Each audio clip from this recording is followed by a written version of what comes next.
Welcome back, everybody. Today, I'm going to teach you how to pivot data in your data source in Tableau. This is a crucial skill when you need to restructure your data from a wide format to a long format, making it easier to analyze and visualize in your dashboards. First, open your web browser and navigate to tableau.com. This will take you to the Tableau homepage where you can access all the tools and features you need. Once you're on the homepage, you'll need to either sign in to your existing account or open Tableau Desktop or Tableau Public, depending on which version you're working with.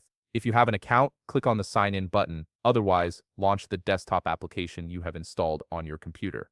Now it's time to create or open a workbook.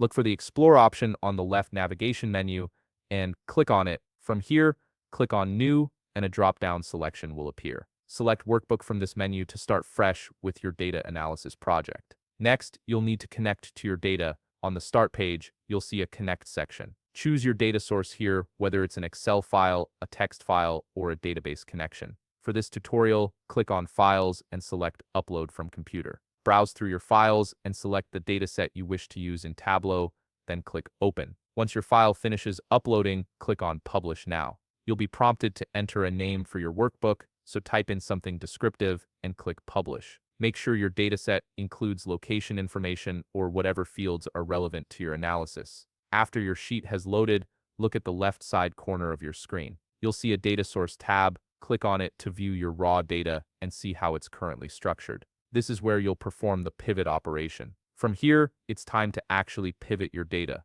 Simply select the row or rows you wish to pivot. Note that you might need to hold Shift while clicking to select multiple rows at once. This allows you to grab all the columns you want to transform. Once you've selected the rows, press right-click on your selection, a context menu will appear, and you'll see an option labeled Pivot. Click on it, and Tableau will automatically restructure your data from wide to long format, creating new pivot field name and pivot field value columns. And there you have it. You've successfully pivoted your data in Tableau, making it much more flexible for analysis and visualization. If you found this video helpful, please leave a like, subscribe, and see you in the next video.